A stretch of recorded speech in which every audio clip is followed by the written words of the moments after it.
Hello दोस्तों। धंधो मतलब धन और दो। धन यानी संस्कृत में पैसा या वेल्थ को कहा जाता है। धंधो मतलब बिजनेस। द धंधो इन्वेस्टर इस बुक में ऑथर मोहनीश पबराई इन्होंने गुजराती और मारवाड़ी लोगों का बिजनेस करने का तरीका, क्यों गुजराती और मारवाड़ी लोग बिजनेस में इतने सक्सेसफुल होते और उनका माइंडसेट क्या होता है और हमें किस तरीके के बिजनेस में इन्वेस्ट करना चाहिए, यह हमें समझाने की कोशिश की है। अर्ली 20th सेंचुरी में गुजरात के लैंडलॉर्ड पटेल्स ईस्ट अफ्रीका के युगांडा में बिजनेस करते थे। पटेल्स कई दशकों तक युगांडा में अच्छे से बिजनेस कर रहे थे, पर जब 1972 में इदी अमीन युगांडा के डिक्टेटर बने तो उन्होंने कहा कि अफ्रीका सिर्फ अफ्रीकन्स के लिए है, और यह कहकर नॉन अफ्रीकन लोगों को उन्होंने बाहर निकाल दिया। तब दहिया भाई पटेल, जिन्हें ऑथर पापा पटेल कहते हैं, युगांडा छोड़कर अमेरिका आ गए। 1972 से पहले अमेरिका में एक भी पटेल नहीं थे, पर आज पटेल्स 40 बिलियन से भी ज़्यादा मोटेल के एसेट्स के अमेरिका में मालिक हैं, जिनमें से $725 मिलियन वो सिर्फ हर साल टैक्स पे करते हैं, और आज उन्होंने 10 लाख से भी ज़्यादा लोगों को काम पर रखा। ये सब उन्होंने कैसे किया, और यही सारे फ्रेमवर्क्स ऑथर ने इस बुक में हमें बताए हैं। इसलिए द धंधो इन्वेस्टर बुक अमेरिका में बैन है। इस बुक में ऑथर ने ज़्यादातर अपना फोकस स्टॉक मार्केट पर किया है, और वही सारे फ्रेमवर्क्स में आज इस वीडियो में आपको बताऊंगा। उससे पहले अगर आपने मेरे चैनल को अभी तक सब्सक्राइब नहीं किया है तो जल्दी से सब्सक्राइब कर लीजिए और बेल आइकन को भी प्रेस कर लेना, ताकि आपको रेगुलर अपडेट्स मिलते रहे। So let's begin. पहला, इन्वेस्ट इन एग्जिस्टिंग बिजनेस। जो बिजनेस ऑलरेडी एग्जिस्ट कर रहा है उनमें इन्वेस्ट करना मतलब ऑथर यहाँ कहना चाहते हैं स्टॉक मार्केट में इन्वेस्ट करना। स्टॉक मार्केट में इन्वेस्ट करने के 5 फायदे हैं। पहला, जब कोई पूरा बिजनेस आप बाय करते हैं या फिर पूरा बिजनेस खड़ा करने की कोशिश करते हैं तो आपको बहुत सीरियस हेवी लिफ्टिंग करनी पड़ती है। आपको हर छोटी से छोटी चीज़ों का ख्याल रखना पड़ता है, और पूरा बिजनेस या फिर नया बिजनेस खड़ा करने के लिए आपको ट्रिमेंडस एनर्जी, डेडिकेशन और हार्ड वर्क की ज़रूरत होती है, और यही बिजनेस खड़ा करने के लिए शायद आपको कई साल लग जाए।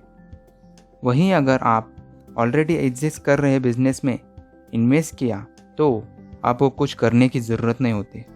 आपको सिर्फ उस बिज़नेस के शेयर्स खरीदने होते हैं, जिससे आप उस बिज़नेस के पार्टनर हो जाते हो, और उसे हम शेयर होल्डर कहते हैं।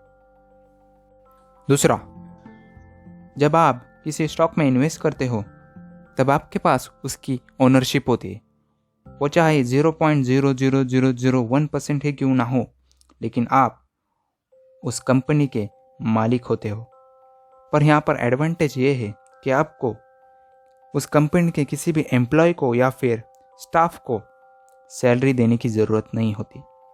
तीसरा, जब आप कोई पूरा बिजनेस बाय करते हो तब अगर आपका बिजनेस प्रॉफिट नहीं दे रहा है और आपको उससे अच्छा रिटर्न नहीं मिल रहा है, तब आप उसे बेचने के लिए बायर ढूंढते हो।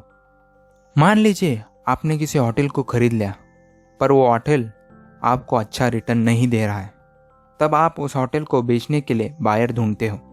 लेकिन उस बायर को ढूंढने के लिए भी आपको मेहनत करनी पड़ेगी, और अगर आपने बायर ढूंढ भी लिया तो आपका बिजनेस अच्छा नहीं चल रहा है, ये देखकर वो बायर आपके साथ बार्गेन भी कर सकता है, जिससे आपको मनचाहा प्राइस आपके बिजनेस के लिए नहीं मिलेगा।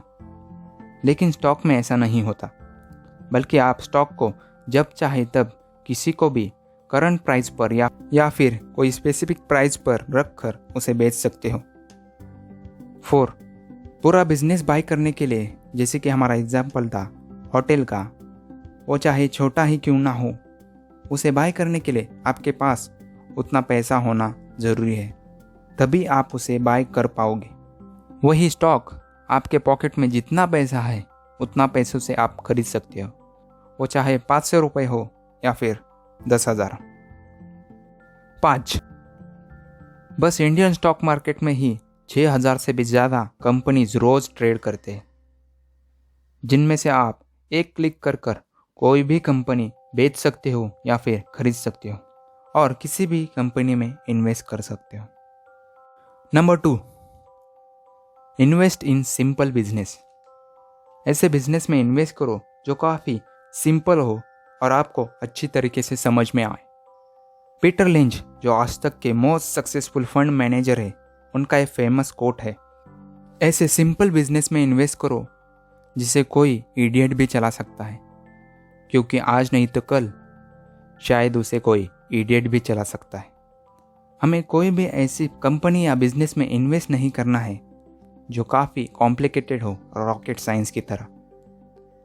हमें बस ऐसी कंपनीज ढूंढनी है जो काफ़ी सिंपल बिजनेस करती हो और हमें अच्छी तरीके से समझ में आए। फॉर एग्जाम्पल, दुनिया में हर दिन 50% से भी ज़्यादा लोग शेव करते हैं और फ्रिक्वेंटली दूसरे 50% लोग अपने लेग्स शेव करते हैं। वॉरेन बफेट ने जब इस बात को नोटिस किया तब उन्होंने देखा कि सिर्फ एक ही कंपनी है जो रेजर ब्लेड बनाती है और वो थी जिलेट। बिजनेस काफ़ी सिंपल था, ब्लेड्स बनाना, जिसे कोई भी समझ सके, लेकिन तब जिलेट का कोई कॉम्पिटिटर नहीं था और शायद आज भी नहीं है।